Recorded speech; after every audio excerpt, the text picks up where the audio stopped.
lagi bersama saya Sri Agustati dalam program Bicara Sudut Pandang.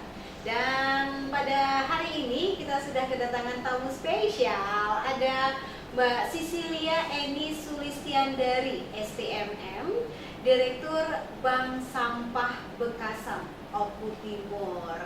Iya, selamat siang Mbak Sisi. Selamat siang. Oke, gimana kabar? Baik, Alhamdulillah sehat ya. Iya, Mbak Sisil, sebelum kita ngobrol seputar bank sampah, ya, ini agak-agak apa namanya mungkin masih agak terasa asing, gitu kan? Kalau biasanya bank ya tahu sendiri kan, mengurusi masalah keuangan, nah ini kok bank sampah gitu.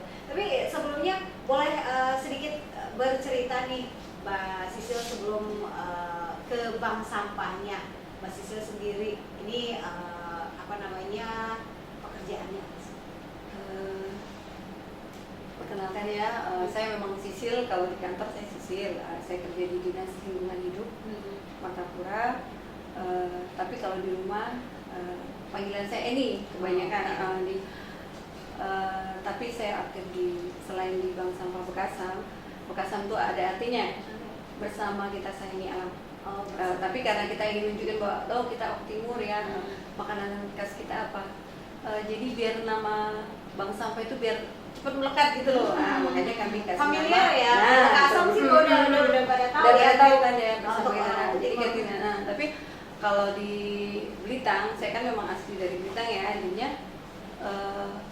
saya aktif di Bank Sampah Laudato Si, juga sebagai apa ya kayak motivatornya di Bank Sampah dari tingkat RT Desa Tegalrejo Di Blitar juga dua di sana bisa.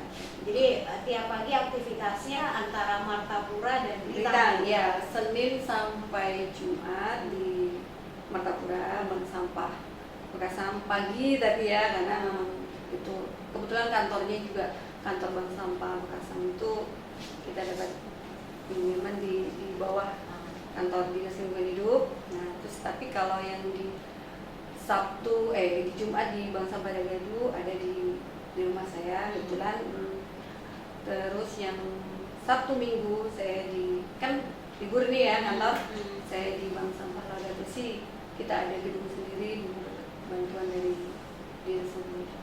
Oke, jadi saat ini aktifnya di 3 bank sampah itu ya, dari bank sampah yang ada di Martapura maupun juga yang ada di Blitar. Gitu. Nah, awalnya apa sih yang akhirnya terinspirasi ini mengurusi masalah persampahan? Gimana ya? Karena memang dari dulu saya senang sampah ya. Saya senang nggak tahu ini muka sampah ini ya. Enggak ya? Begitu zaman almarhum Pak Nursiwan Amin SHM dia gini loh ada program bank sampah di 2013 kalau nggak salah itu kan 2013. Jadi kok saya itu tergerak gitu dengan teman saya yang namanya Ani kan gitu. Ayo kita ke Jogja, kita temui Bapak Bank Sampah Indonesia waktu Pak Bambang. Kita ke Jogja nih ya, kita cari ilmu di situ ini. Nah terus di 2013 tuh kita buka di ini juga namanya Bank Sampah Alam Hijau. Bank Sampah Alam Hijau. Bank Sampah Alam Hijau. Nanti ada foto-fotonya yang lama juga di 2013 terus. Udah berjalan tergelitik gitu loh ngeliatnya kok ngeliat kalau pas perjalanan saya walaupun cita-cita itu belum tercapai sampai sekarang. Saya selama perjalanan saya dari Blitar sampai Martapura 57 km tiap hari saya lihat kok di pinggir jalan ini ada aqua, ada apa ini kok saya padahal ini bisa loh kita buat di bank sampah gitu loh kemudian terus melihat kayak TPA tumpuan sampah. Kenapa kok kita enggak? Ya memang udah ada pemulung ya, ada ini tapi kan alangkah lebih baiknya kalau kita bertanggung jawab atas sampah yang kita hasilkan sendiri. Nah, jadinya kok saya gini terus dari situ kita mulai sedikit dari Bank Sampah Alam Hijau terus ke Bekasam tadi, ke Medan. Sekarang kayaknya di Oku Timur ada sekitar 37-an bank sampah ya. Dan memang itu perlu harus ada orang yang bisa jadi motor penggeraknya itulah kan. Karena ini harusnya sifatnya bukan hanya sekedar sebentar tapi kita harus ada komitmen semua segala gitu kan. Nah itu dengan continue. Dia Jadi harus berkelanjutan. Iya, walaupun bank sampah tuh nggak harus seperti yang di Bekasam Senin sampai Jumat harus buka, dijaga dulu tiap hari Jumat atau enggak. Dia boleh sebulan sekali juga boleh, transaksi 2 minggu tergantung, karena apa ya, pola hidup kita kan belum seperti kayak di kota yang anorganiknya yang plastik itu banyak kan. Nah, karena kita masih tergolong ini ya, banyak di ini, jadinya belum ini. Cuman paling enggak memang harus dari sekarang kita mulailah, kita harus bisa merubah pola pikir kita bahwa sampah itu nggak ada sekedar sampah, kita nggak sampah langsung dibuang ke TPA gitu nggak. Jadi harus kewajiban kita dari diri kita sendiri, harus yang anorganik bisa kita pilah untuk jadi dibawa tabung ke bank sampah, dan yang organiknya bisa dibuat pupuk organik. Untuk nggak perlu lah kita muluk-muluk untuk kita jual, kita untuk penuhi untuk kita tangan kita aja ya, yang suka bunga, yang mau kalau misalnya ketahanan pangannya juga untuk apa itu tadi ya, untuk sayuran, walaupun bayam, yang gampang-gampang aja lah, bayam, kangkung, nah itu kan bisa apa ya Bu, kunyit, apa itu kan udah kita bisa dari ekonomi. Memang nggak secara langsung bank sampah itu menjadi cuan kayaknya gede ya itu. Jadi paling nggak itu tadi, kalau sampah organik dibuat pupuk, nanti kan otomatis kita nggak perlu beli pupuk, kita mau cabai, mau bayam, kita nggak perlu beli ke warung. Nah dari uang itu bisa untuk itu tadi. Kalau yang ke bank sampah berarti yang selama ini kita cuma bruk kita tumpuk nih di TPA. Nah yang harusnya umur TPA itu bisa panjang, nanti ya karena banyak ini jadi cepet-cepet gitu kan. Nah kalau kita udah bertanggung jawab atas sampah yang kita hasilkan tadi itu kan, dia langsung ini untuk ini. Nah nanti kita kan kalau di bank sampah itu kan kita punya buku tabungan ya untuk itu gitu. tadi. Buku tabungan Ada buku tabungan, iya. Nah buku tabungan, jadi berapa nilai yang sudah kita bawa ke bank sampah, misalnya Mbak bawa kardus ya berapa kilo, nanti di situ tertera. Jadi kayak buku, ada buku yang apa, pokoknya jumlahnya itu nanti walaupun kecil tapi itulah kebanggaan kita. Dari sini kita bisa memilah. Nanti lama-lama kan itu bisa jadi besar.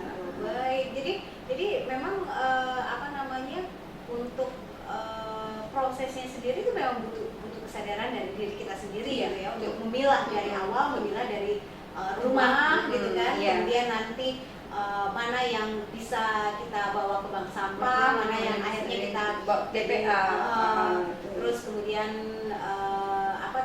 nanti sedikit demi sedikit tadi ya, gitu. Tapi jangan dilihat dari jumlah nilai uangnya gitu, tapi manfaatnya. Tetap gini, tergantung gini kan, kadang ada yang dari buku tabungan tuh nanti mereka gini, kami punya cita-cita, kami nggak muluk-muluk Mbak, ada itu di BK berapa 23 itu BK berapa gitu di ini, dia tuh tujuan mereka, dia seminggu sekali ada transaksi, sebulan sekali mereka transaksi penabungan. Tapi mereka ini setahun sekali kami buka kami ambil tabungan untuk membayar PBB. Ada yang kayak gitu. Terus kalau kayak yang di mana itu sudah jalan juga di Madang Suku 3 di Batu Marta Unit 6 itu juga mereka udah mulai jalan kan. Setelah saya mereka punya nggak muluk-muluk sih mimpinya sih. Jadinya itu tadi, mungkin nanti kedepannya bisa dibentuk koperasi. Jadi uang yang hasil, karena minimal 3 bulan baru boleh diambil ya. Bank sampah tuh minimal 3 bulan. Karena biar tidak pola konsumtif. Ya, aku punya uang, mobil aja. Nah itu enggak. Kita tabung itu biarkan dulu 3 bulan. Nah kalau misalnya itu modalnya udah gede, mungkin arahannya kedepannya nanti dulu ya kita buat koperasi dan itu nanti untuk simpan pinjam untuk mereka sendiri, gitu, nasabah itu sendiri gitu ya. Tapi dampaknya yang kita inginkan ya, dampaknya benar-benar dari kesadaran yang kita miliki itu dampaknya sangat luar biasa, bahwa kita sadar bahwa sampah yang kita hasilkan ini jika tidak diolah dengan baik, yaitu tadi akan adanya penumpukan dimasukkan plastik ya. jadi Iya. TPA kan ya semakin membunuh gitu. Nah untuk mengubah pola hidup masyarakat kita tahu lah yang serba praktis kumpul masuk lempar gitu itu apa yang dilakukan seorang Mbak Sisil gitu untuk mengajak? Karena saya sadar ya, kalau di kota tuh kayaknya enak banget ya. Saya lihat teman-teman yang di kota tuh kayaknya enak banget ya. Kamu apa? Tiap hari kami udah terima, udah bersih, udah gini, udah mereka dengan sadar menabung, udah sadar mereka punya biopori. Jadi sampah yang organik tuh langsung dimasukkan jadi pupuk gitu ya. Nah, saya ngeliatnya kok enak banget ya. Karena apa? Mereka di sana tuh mau nggak mau karena terpaksa. Lahan mereka, rumah mereka berhempet-hempetan. Nah, sedangkan di kita ini kan apa ya? Sungai kita luas, kebun kita banyak, nah udah luas. Jadi mungkin arahan mereka untuk ke yang itu tadi untuk mau secara itu kayaknya itu masih belum. Aku punya sawah, aku punya kebun, aku lempar aja ke kebun sampah. Nah, jadi saya ngerasa sih berat banget 2013 saya ngerasa udah mulai bergelut ya di bank sampah. Kayaknya mungkin nggak ada yang mimpi kayak temenku, berapa kami bisa membayar karyawan kami sebesar 3 juta sedangkan saya ngerasa, saya nyari orang sukarelawan aja susah banget. Nah itu jadi yang saya lakukan selama ini gini, di sekolah itu kan juga ada program Adiwiata namanya. Adiwiata itu sekolah yang inilah pokoknya budaya lingkungan ya, budaya. Nah, jadi dari situ saya masuk lewat bank sampahnya, saya lewat ke kebun organiknya, saya rajin lah ke sekolah maksudnya. Jadi terutama kalau di sini mungkin SMA 3 Martapura, kalau di Bintang itu ada SD Caritas, TK Caritas, SMP, SMA, SMK, SMA Negeri 1 itu karena mereka memang program Adiwiata. Jadi di hari Sabtu yang saya lakukan ini ya, saya tahan jemput bulan. Jadi dari Bank Sampah Laudatus itu karena kita ngerti, kita udah pelajari loh. Oh, adik-adik di sekolah itu sudah mau memilah. Dari rumah dia udah memilah. Bu, jangan dibuang. Apa? Ini di sekolahku ada bank sampah. Kami ada buku tabungan per kelas. Jadi dari orang tua pun mau nggak mau sekarang yang biasanya dicampur. Nah, otomatis memisah karena anaknya mau nggak mau dituntut untuk itu. Nah, untuk bawa itu. Terus kalau di sekolah dia orang biasanya habis beli jajan itu di plastik. Nah, sekarang mereka udah mulai memilah. Dan karena kalau SD sama TK itu kan nggak mungkin dia mau datang ya ke ini. Jadi kalau yang SD sama TK kami tahan. Kalau tiap hari Sabtu kami datang ke sekolah, bawa motor, kami kasih di belakang. Saya dengan Mbak Ana itu terus kadang dibantu suami kalau misalnya banyak berapa karung kami nggak bisa bawa, dibawain mobil sama dia. Nah, terus yang lainnya kalau misalnya sosialisasi, Bu, apa saya mau nih misalnya PKK kami atau BKRI atau gereja ini kami apa dikasih sosialisasi dong. Terus, kalau nggak boleh nggak sekolahan kami ke bank sampah? Boleh, saya bilang. Cuman di sana saya tetap tekankan ke mereka, saya nggak berharap tabungan kamu tuh banyak loh.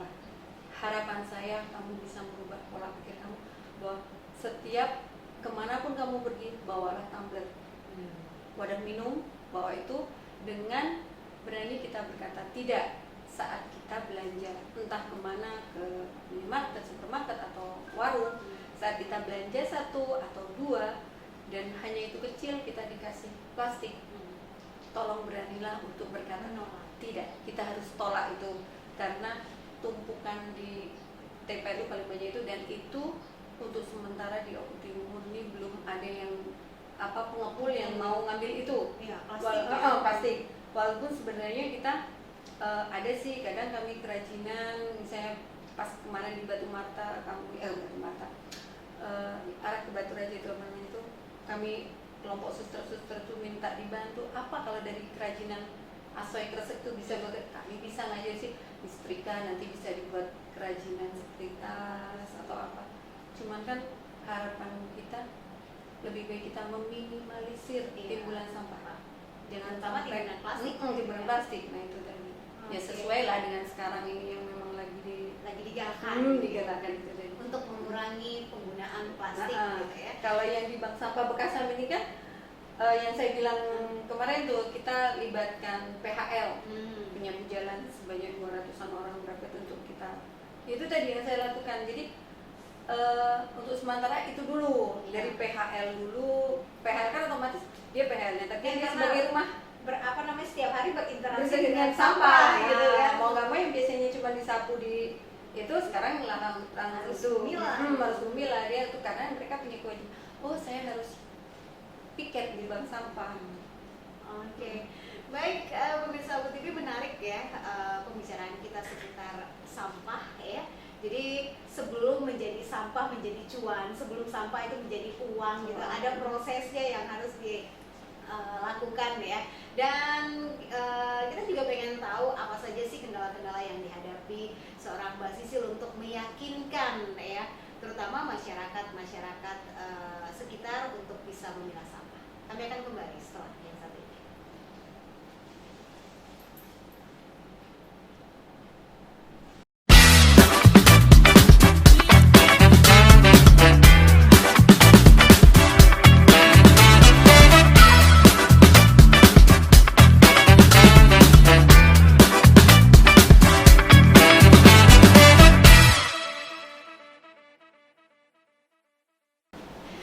Pemirsa Abu TV, balik lagi bersama saya Sri Agustati dan Mbak Sisil ya, selaku Direktur Bank Sampah, baik itu Bank Sampah Bekasam maupun Bank Laudas.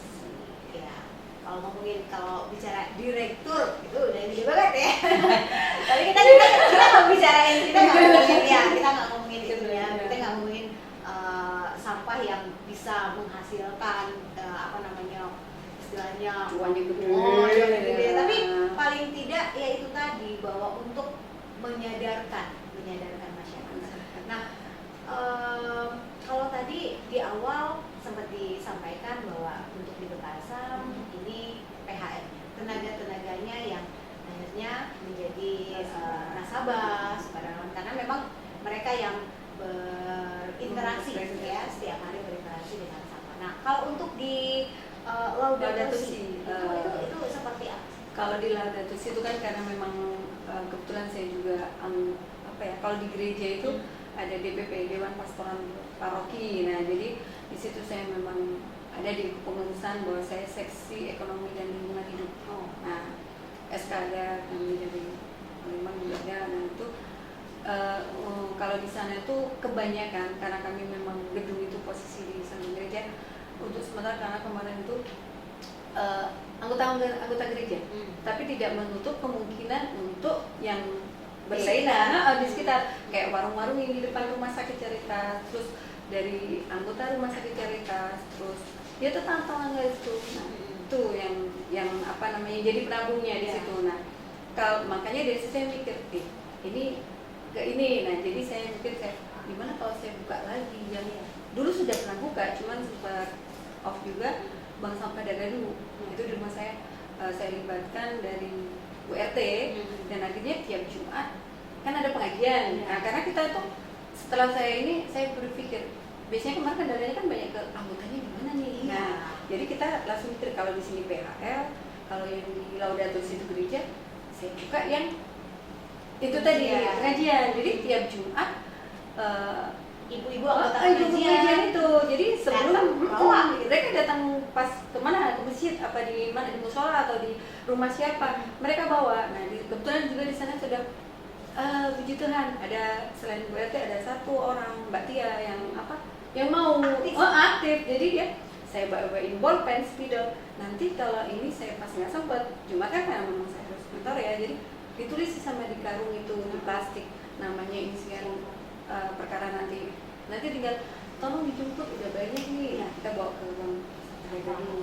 Jadi kita sebisa mungkin memasukkan bank sampah itu lewat mana lah yang kira-kira kalau yang sekolahan tadi karena dekat Laudato Si ke Laudato Si, yang musola itu dekat ini. Nah, pokoknya sebisa mungkin lah kita bagaimana caranya dari situ kita bisa masuk ke mereka, bahwa kita menanamkan itu tadi yang perlu saya tekankan juga bukan seberapa banyak tabungan yang bakal kamu dapat, tetapi kontribusi kita ke bumi ini, maksudnya apa yang mengurangi itu. Aksi kecil kita aja, pilahlah sampah di rumah. Minimal itu 3 tempat di rumah itu. Jadi kalau yang B3 anggaplah ya, jadi harus ada yang organik, yang ember, misalnya ember bekas cat itu untuk organik kita untuk dibuat pupuk. Nah, terus kalau yang plastik yang kita mau buang ke TPA tadi diambil tukang sampah. Nah, yang satu lagi karung untuk kita memilah yang mau di bank sampah yang satu. Ya, kalau yang untuk di bank sampah sendiri jenisnya kita sebenarnya nggak begitu jauh ya, bedanya itu nggak begitu jauh dengan tukang pemulung. Kalau anak saya bilang ya, anak saya yang di Plembon tuh selalu bilang, Bu, kata teman-temanku kerjaan ibu tuh tukang buruan katanya. Tukang buruan tuh apa? Buruan modern kata dia gitu. Ya mungkin bisa dibilang itu buruan, kata saya tuh buruan modern gitu. Karena kita pakai buku, pakai pembukuan, pakai apa. Nah, intinya yang bisa dibawa ke bank sampah itu persis sama yang kayak di tukang rongsok itu. Jadi dari kardus, dari buku-buku, dari botol aqua, botol, dan pokoknya semuanya. Nah, bedanya di bank sampah kami menerima saset, buku saset dari tapi beda-beda. Kalau kami yang di Laudatus itu cuma kita terima yang tebel, yang kayak sandir, kayak yang besar-besar, yang tebel ya. Karena kita di sana kita memang cuma untuk kerajinan yang kayak celemek, kayak tas, kayak apa. Tapi kalau yang di Laudatus, yang di Bakasam, karena kita ada Ibu Masama, ada Ibu Sri itu, jadi mereka bisa buat dari yang kecil-kecil, yang dari saset kopi atau karena mereka punya keahlian menjahitnya. Iya, ada menjahitnya, ada yang melipat. Nah, itu kalaupun jadinya apa ya?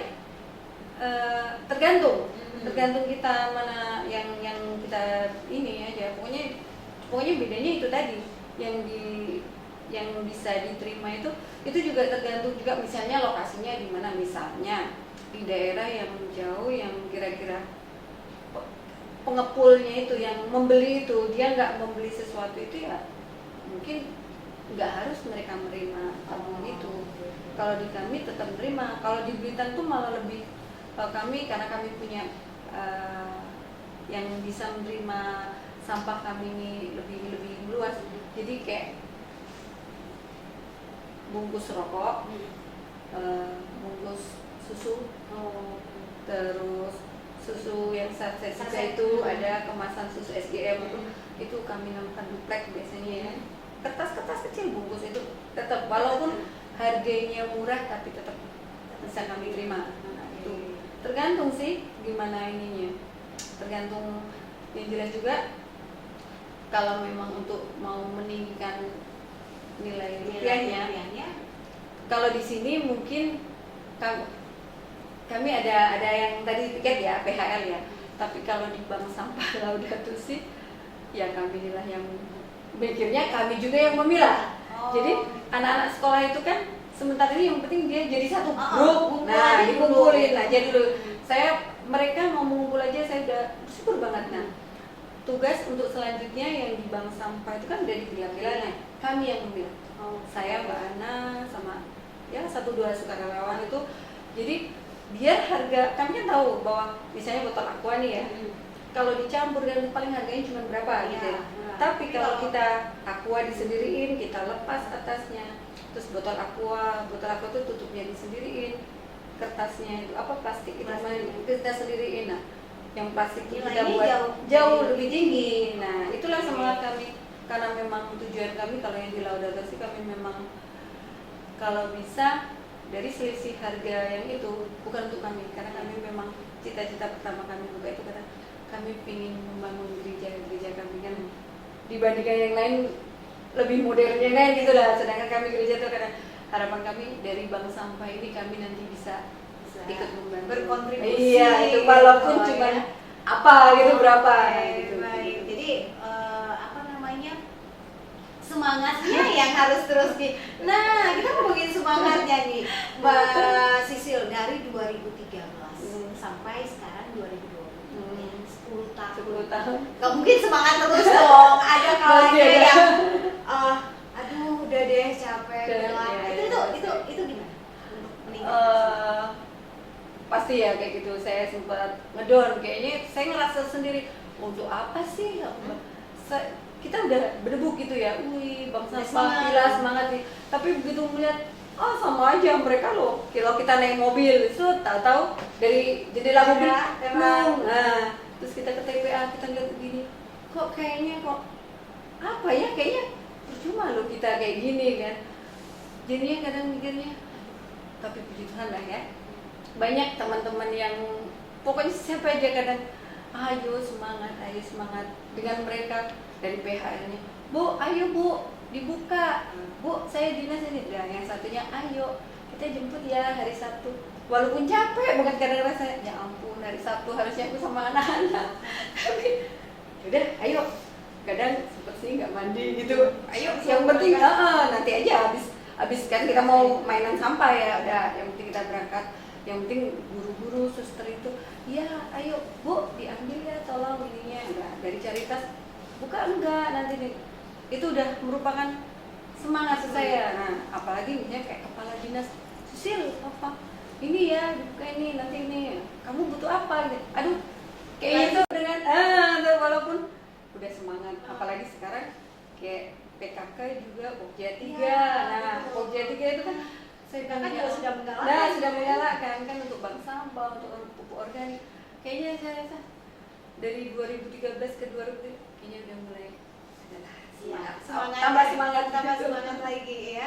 Baik, pemirsa Aku TV, jadi ini bincang-bincang kami bersama Mbak Sisilia Eni Sulistiandari. Ini Direktur Bank Sampah ya. Jadi apa yang sudah disampaikan tadi, bagaimana perjuangannya, kemudian semangatnya yang sempat turun naik gitu ya selama 10 tahun ini mengurusi masalah persampahan. Tapi yang pasti mudah-mudahan dampaknya akan sangat baik ya ke depannya, bagaimana kita cinta lingkungan kita ya, supaya sampah-sampah plastik itu tidak semakin membunuh, karena sulit ya untuk diurai gitu ya. Nah, terakhir Mbak Sisil, ada harapan apa sih dari bank sampah ini sendiri, baik itu dari masyarakat maupun juga dari pihak pemerintah dan sebagainya? Harapan saya ingin banyak Mbak Sisil, Mbak Eni yang lain yang tumbuh di Oku Timur ini khususnya. Jadi banyak banyak bermunculan orang yang memang peduli akan itu. Yang jelas juga minta dukungan doa dan supportnya, apapun itu bentuknya, maksudnya nggak harus bentuk ini, yang penting ayo gini semuanya harus dari hulu ke hilir itu harus sama-sama lah, kita punya komitmen yang sama, misi yang sama gitu untuk Oku Timur ini. Itu harapan saya seperti itu. Iya, baik. Jadi dukungan dan support gitu ya. Terutama dari pemerintah gitu ya, dari Pak Bupati, bagaimana ini menjadi salah satu misi untuk mewujudkan Oku Timur maju dan lebih mulia gitu ya. Baik, Mbak Sisil, terima kasih sudah berbagi bersama kami, dan mudah-mudahan kedepannya kesadaran masyarakat ya untuk memilah sampah dari rumah gitu ya, dari rumah sebelum akhirnya dimasukkan ke tempat sampah, diambil oleh para petugas dan sebagainya. Ini benar-benar sangat membantu, dan kedepannya ya itu tadi TPA kita makin panjang umurnya ya, nggak cepat menggunung gitu ya untuk sampah-sampah yang ada di sana. Pemirsa Aku TV, ini bincang-bincang kami dalam bicara sudut pandang pada hari ini. Semoga dapat memberikan manfaat untuk kita semuanya dan kesadaran pada diri kita untuk peduli akan lingkungan. Saya Sri Gustati, pamit. Wassalamualaikum warahmatullahi wabarakatuh.